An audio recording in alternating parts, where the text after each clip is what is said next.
Hari ini, mari kita ambil masa untuk mempelajari firman Tuhan dengan khotbah bertajuk Yunus dan Yosua. Apakah persamaan Yunus dan Yosua?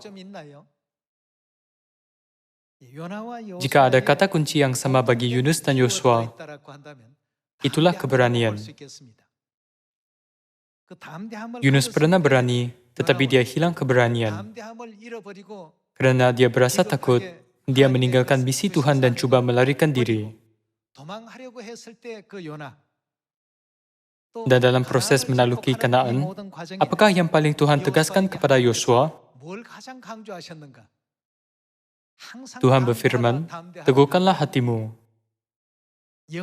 Keberanian ialah faktor penting untuk memasuki kerajaan surga, yang digambarkan sebagai Kanaan surgawi. Jadi Tuhan banyak kali berfirman, teguhkanlah hatimu. Mari kita ambil masa untuk ingat firman Tuhan dengan baik-baik dan berpikir bahwa itu bukanlah sesuatu yang lain. Mari kita pikirkan tentang Yosua dan Yunus.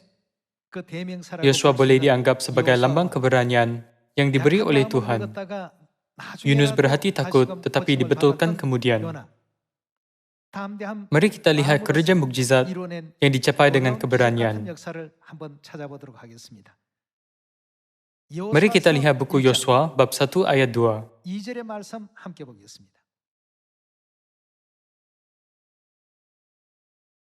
Bab 1 ayat 2. Hambaku Musa telah mati. Sebab itu bersiaplah sekarang, seberangilah sungai Yordan ini, engkau dan seluruh bangsa ini, menuju negeri yang akan kuberikan kepada mereka, kepada orang Israel itu. Setiap tempat yang akan diinjak oleh telapak kakimu, kuberikan kepada kamu, seperti yang telah kujanjikan kepada Musa. Dari padang gurun dan gunung Libanon, yang sebelah sana itu, sampai ke sungai besar, yakni sungai Efrat, seluruh tanah orang Het, sampai ke laut besar di sebelah matahari terbenam. Semuanya itu akan menjadi daerahmu. Seorang pun tidak akan dapat bertahan menghadapi engkau, maksudnya melawan engkau, seumur hidupmu. Seperti aku menyertai Musa, demikianlah aku akan menyertai engkau. Aku tidak akan membiarkan engkau dan tidak akan meninggalkan engkau. Kuatkan dan bagaimana? Teguhkanlah hatimu. Inilah apa yang ditegaskan oleh Tuhan. Dengan Kanaan yang berlimpah-limpah susu dan madu di depan mata, Tuhan berkali-kali menegaskan kepada Yosua, kuatkan dan teguhkanlah hatimu. Kuatkanlah dan teguhkanlah hatimu, sebab engkaulah yang akan memimpin bangsa ini memiliki negeri yang kujanjikan dengan bersumpah kepada nenek moyang mereka untuk diberikan kepada mereka. Ayat 7, hanya kuatkan dan apa? Teguhkanlah hatimu dengan sungguh-sungguh. Sebelum ayat seterusnya, Tuhan menegaskan sekali lagi untuk meneguhkan hati. Sini, apakah jenis keberanian yang Tuhan inginkan? Teguhkanlah hatimu dengan bersungguh-sungguh. Bertindaklah hati-hati sesuai dengan seluruh hukum yang telah diperintahkan kepadamu oleh hambaku Musa. Janganlah menyimpang ke kanan atau ke kiri, supaya engkau beruntung kemanapun engkau pergi.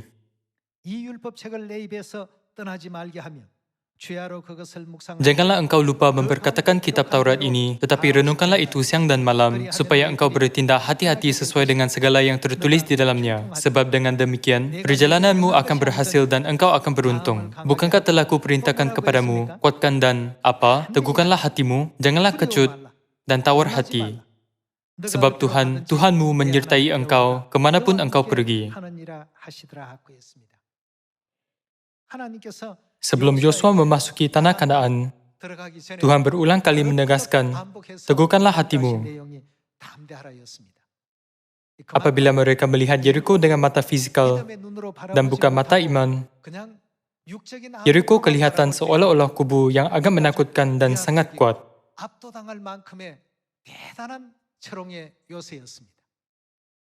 Selain itu, orang yang tinggal di kota Yeriko ialah raksasa. Mereka sama sekali berbeza dengan orang Israel biasa.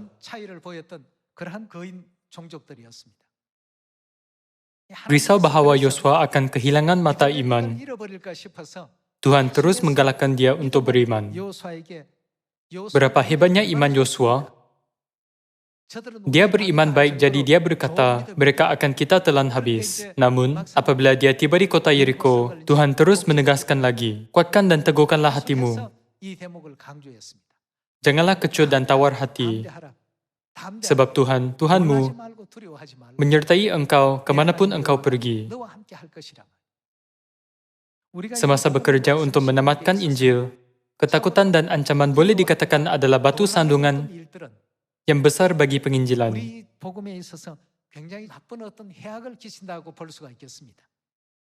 Maksudnya, jika kita tidak tukar mata fisikal menjadi mata iman, kita tidak dapat menyertai kerja penginjilan yang dibimbing oleh Tuhan sendiri pada akhir zaman. Bukan? Sama seperti Tuhan menguatkan Yosua, serta biar dia menaluki tanah Kanaan yang berlimpah-limpah dengan susu dan madu,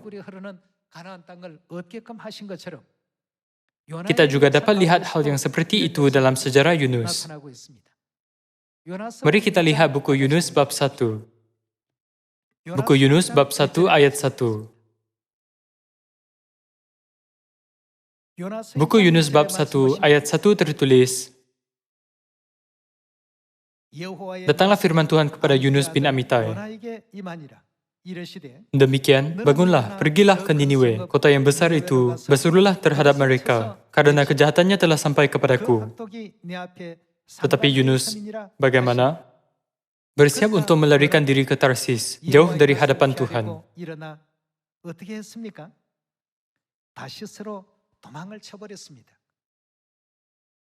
Mari kita fikirkan perasaan Yunus. Niniwe ialah ibu kota Asyur.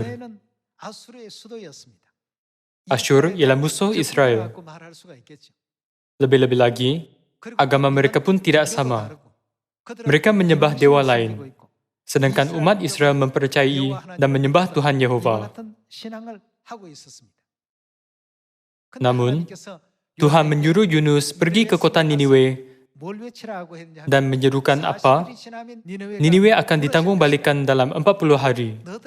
Maksudnya, Tuhan suruh dia pergi berseru, kamu akan dibinasakan tidak lama lagi. Misi ini adalah sangat susah buat Yunus. Bukannya mudah untuk pergi berseru di ibu kota negara musuh. Dia bukan pergi ke sana untuk mengabarkan berita baik, tetapi berita tentang kemusnahan negara. Jadi dia memang tidak berani. Akhirnya, dia melarikan diri ke Tarsis, jauh dari hadapan Yehova. Ia pergi ke Yafo dan mendapat di sana sebuah kapal yang akan berangkat ke Tarsis. Ia membayar biaya perjalanannya, lalu naik kapal itu untuk berlayar bersama-sama dengan mereka ke Tarsis, jauh dari hadapan Tuhan. Tetapi Tuhan menurunkan angin ribut ke laut, lalu terjadilah badai besar, sehingga kapal itu hampir-hampir terpukul hancur. Awak kapal menjadi takut, masing-masing berteriak-teriak kepada Tuhannya.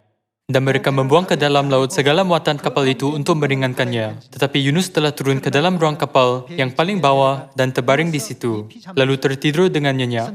Datanglah nakoda mendapatkannya sambil berkata, bagaimana mungkin engkau tidur begitu nyenyak? Bangunlah, berserulah kepada Tuhanmu. Barangkali Tuhan itu akan mengindahkan kita sehingga kita tidak binasa. Lalu berkatalah mereka satu sama lain, marilah kita buang undi, supaya kita mengetahui kerana siapa kita ditimpa oleh malapetaka ini. Mereka membuang undi, dan Yunuslah yang kena undi. Akhirnya, Yunus dibuang ke dalam laut. Selepas tinggal di dalam perut ikan selama 3 hari dan 3 malam, Yunus berdoa seikhlasnya kepada Tuhan dan keluar dari perut ikan. Apakah perasaan Yunus pada masa itu? Dia seperti sudah mati di dalam perut ikan.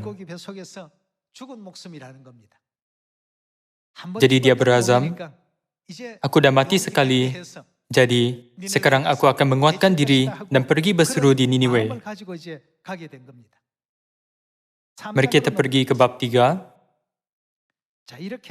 Mari kita lihat perubahan yang menakjubkan apabila dia menjadi berani. Bab 3 ayat 1.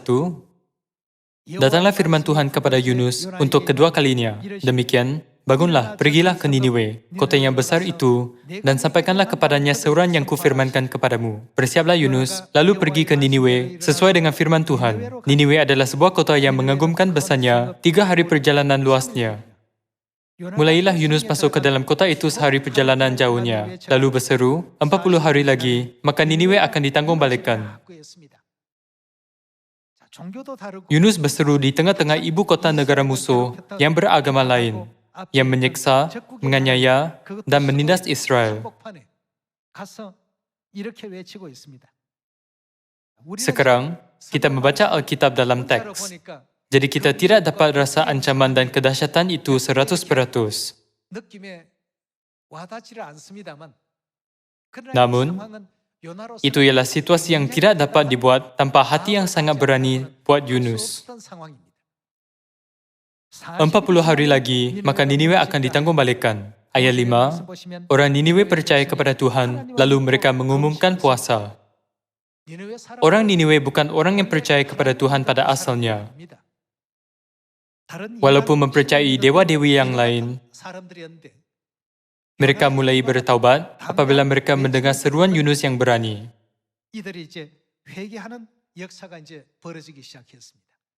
Kalian semua, ada sebab Tuhan suruh kita kuat dan meneguhkan hati.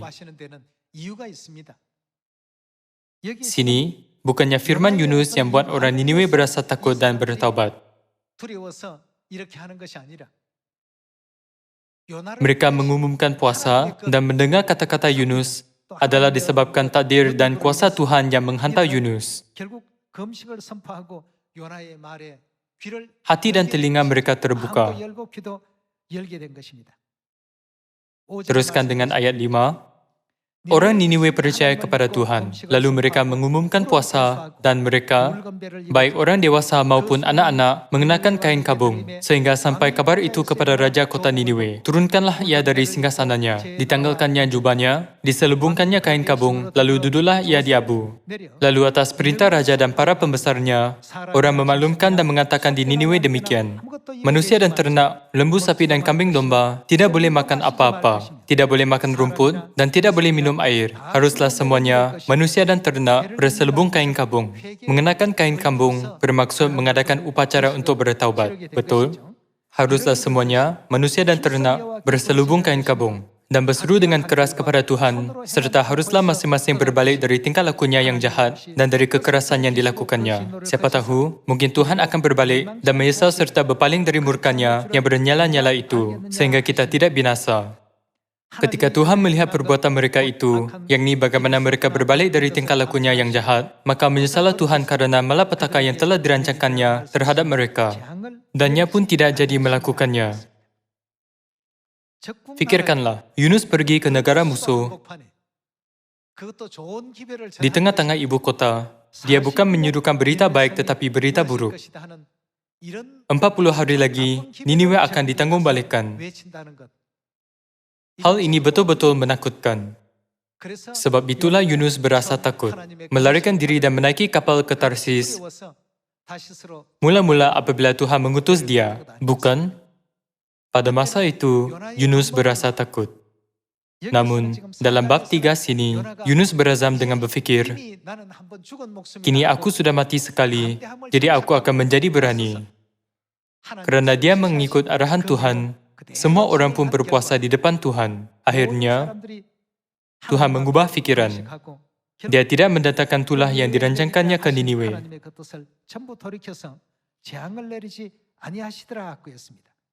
Kalau begitu, ada berapa orang di Niniwe? Mari kita lihat ayat 10. Buku Yunus bab 4 ayat 10 tertulis, lalu Tuhan berfirman, engkau sayang kepada pohon jarak itu, yang utuhnya sedikitpun engkau tidak berjerih payah dan tidak engkau tumbuhkan, yang tumbuh dalam 1 malam dan binasa dalam 1 malam pula. Bagaimana tidak aku akan sayang kepada Niniwe, kota yang besar itu, yang berpenduduk lebih dari 120,000 orang, yang semuanya tidak tahu membedakan tangan kanan dari tangan kiri, dengan ternaknya yang banyak. Dalam erti kata lain, keberanian Yunus akhirnya menyelamatkan 120,000 orang. Sangat menakjubkan, bukan? Kalian semua, keputusan seperti itu pasti akan tercapai jika kita ada keberanian. Tuhan risau bahawa Yosua akan hilang keberanian. Jadi dia berulang kali beritahu Yosua, teguhkanlah hatimu. Setiap tempat yang akan diinjak oleh telapak kakimu, ku berikan kepada kamu. Teguhkanlah hatimu dengan sungguh-sungguh, bukan hanya sedikit berani. Bersikaplah berani sepenuhnya. Tuhan beberapa kali menegaskan keberanian melalui Yosua. Sejarah Yunus juga. Yunus yang hilang keberanian dan Yunus yang memperoleh keberanian serta menjalankan kehendak Tuhan dengan buat keberanian menjadi iman. Kalian semua, betapa bezanya? Dia bimbing 120,000 lebih orang Niniwe yang tidak tahu membezakan tangan kanan daripada tangan kiri untuk melutut dan bertaubat di depan Tuhan. Bukan sekumpulan orang yang melakukannya, tetapi seorang sahaja. Jadi, hal itu betul-betul menakjubkan. Dia dapat membimbing 120,000 lebih orang bertobat dalam sehari sahaja.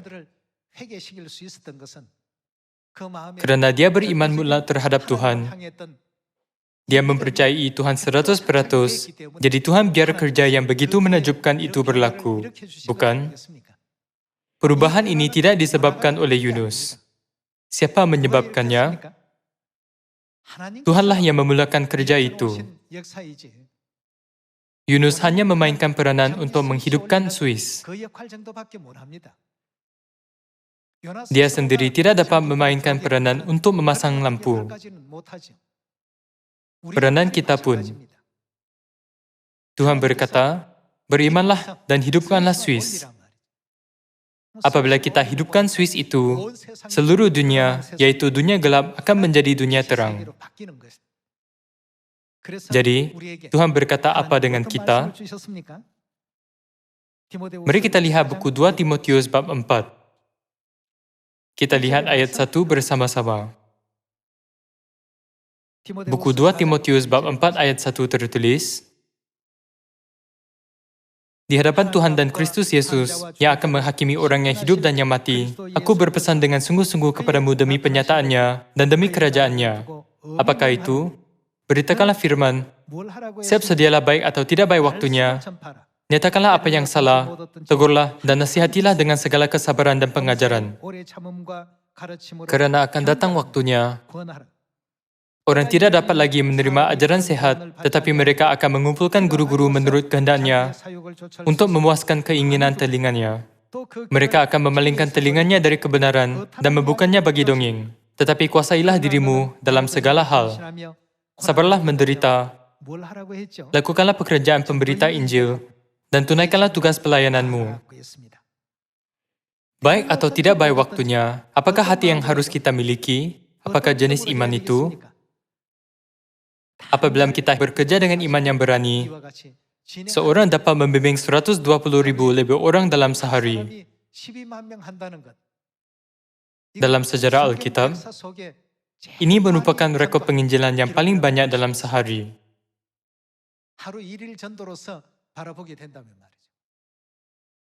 Menurut buku Kisah Para Rasul bab 2, ada seorang berbuah 3,000 dalam sehari.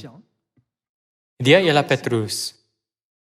Dia membimbing 3,000 orang bertaubat. Juga ada sejarah 5,000 buah. Apabila api Injil gereja awal terus merebak, orang kudus dipenuhi kuasa Roh Kudus dan membimbing 3,000 serta 5,000 orang. Namun, perbuatan Yunus ialah rekod yang paling hebat dalam Alkitab. Ada 120,000 lebih orang. Bagaimanakah dia pada mulanya? Dia berasa takut dan melarikan diri. Namun, selepas dia mengubah hala tuju iman, Tuhan memberikannya kekuatan untuk membimbing 120,000 lebih orang bertaubat, bukan? Tuhan berkata bahawa setiap sejarah ialah apa bagi kita? Semuanya ialah ajaran, cermin dan bayangan. Adakah hukum berkata bahawa hal yang sama tidak akan berlaku kepada kita? Semua yang ditulis dalam Alkitab dibuat oleh Tuhan. Jadi ia pun boleh berlaku kepada kita. Kita dapat mencapainya.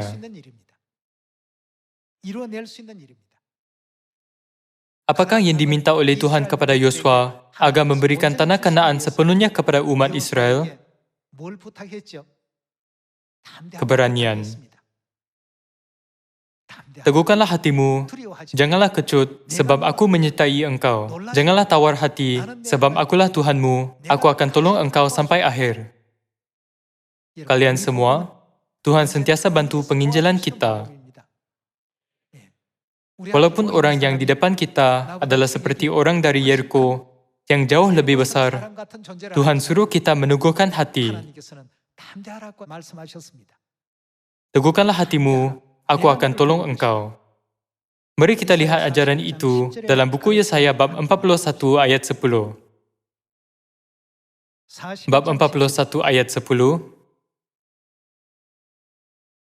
Janganlah takut sebab aku menyertai engkau.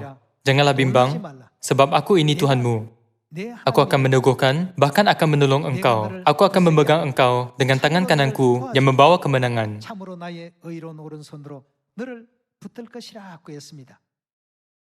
Tuhan akan menolong kita. Dia berkata, janganlah takut dan janganlah bimbang. Aku akan pegang tanganmu dengan ketat. Meskipun jalan itu gelap, aku akan berjalan bersamamu. Aku akan bantu engkau, tidak kira betapa putus asa dan terdesaknya situasi di depanmu. Tuhan berkata akan menolong kita, jadi kita tidak boleh berasa takut dan melarikan diri daripada misi seperti Yunus pada mulanya. Kita tidak boleh jatuh ke dalam godaan itu. Syaitan tidak berdiam diri saja apabila kita menyelamatkan dunia. Dia tidak akan baik-baik bukakan jalan. Namun, Tuhan menganggap syaitan bukan apa-apa, tetapi hanya seperti jerami di dalam relau api. Tuhan berkata, engkau akan mencari orang yang berkelahi dengan engkau, tetapi tidak akan menemui mereka. Maksudnya, aku akan bantu engkau agar semua kerja disempurnakan. Betul? Mari kita lihat ayat 13. Sebab aku ini Tuhan, Tuhanmu, memegang tangan kananmu dan berkata kepadamu, apakah firman-Nya? Janganlah takut, akulah yang menolong engkau. Tuhan selalu berkata akan menolong kita. Jika kita hilang iman bahawa Tuhan akan menolong kita, semua adalah menakutkan. Maka seluruh dunia akan nampak seperti musuh kita. Apabila tentera Aram menyerang kota, mata hamba Elisa hanya melihat musuh.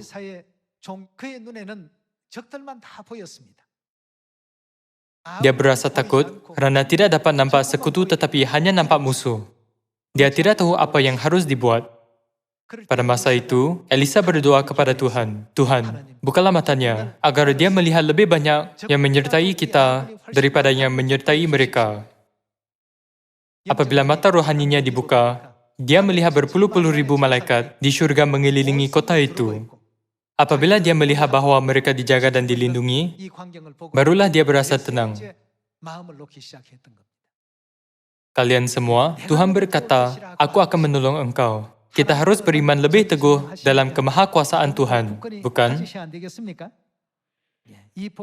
Mari kita buanglah semua ketakutan semasa penginjilan dan hanya menginjil bersungguh-sungguh seperti perintah Tuhan. Beritakanlah Injil di Samaria dan sampai ke hujung bumi.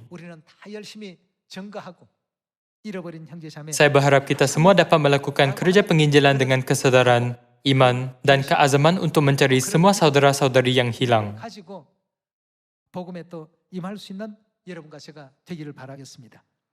Teruskan dengan ayat 14.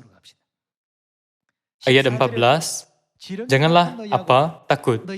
Hai si cacing Yakub, hai si ulat Israel. Akulah yang menolong engkau. Demikianlah firman Tuhan, dan yang menebus engkau ialah Tuhan Maha Kudus, Tuhan Israel. Ayat 15 tertulis, "Sesungguhnya aku membuat engkau menjadi papan pengerik yang tajam dan baru. Dengan gigi dua jajar, engkau akan mengerik gunung-gunung dan menghancurkannya. Dan bukit-bukit pun akan kubuat seperti sekam. Engkau akan menampi mereka, lalu angin akan menerbangkan mereka, dan badai akan menyerahkan mereka. Tetapi engkau ini akan bagaimana? Bersorak-sorak di dalam Tuhan dan bermegah di dalam Yang Maha Kudus Tuhan Israel." Semua ini dibantu oleh Tuhan kami. Tuhan kamilah yang terbaik. Nomor 1. Kalian semua, nabi-nabi harus selalu ada minda seperti ini. Tanpa hati ketakutan, Tuhan biar umat Israel memperoleh Kanaan. Tanpa ketakutan, Dia bantu Yunus menyelamatkan 120,000 lebih orang Niniwe. Jika satu orang menginjil kepada 120,000 orang, berapa nabi diperlukan untuk menginjil kepada semua 8 bilion orang? Jika kita mengira bilangan nabi, kini Tuhan sudah menyediakan lebih daripada mencukupi. Mungkin Dia bahkan boleh biar kerja dilengkapkan tanpa semua orang mengambil bahagian. Sebab itulah Dia berkata, "Janganlah takut, janganlah takut. Beritakanlah Injil ini dengan sungguh-sungguh." Di mana saja firman Tuhan diberitakan, dunia kegelapan berubah menjadi dunia terang. Anda mesti percaya dan pahakannya dalam hati. Bawa berkat Tuhan, semoga kita semua menjadi nabi yang mengabarkan berita Injil yang berharga dan mengejutkan seluruh dunia. Kita harus seperti Yunus. Tetapi Yunus yang jenis apa? Bukan Yunus yang melarikan diri, tetapi Yunus yang menginjil dengan berani. Kita sudah menerima misi yang seperti Yosua, jadi kita harus mewarisi Kanaan yang rohani. Tuhan menegaskan bahawa kita harus berani untuk mencapai misi. Semoga kita menjadi nabi yang tidak hilang keberanian. Tuhan sudah berjanji, "Aku akan menolong engkau." Jadi saya berharap tiada seorang pun yang lupa atau kehilangan iman terhadap janji ini. Semoga tahun ini akan menjadi tahun yang baik agar dunia diselamatkan dan kembali ke pangkuan Bapa dan Ibu Syurgawi. Sekian, terima kasih.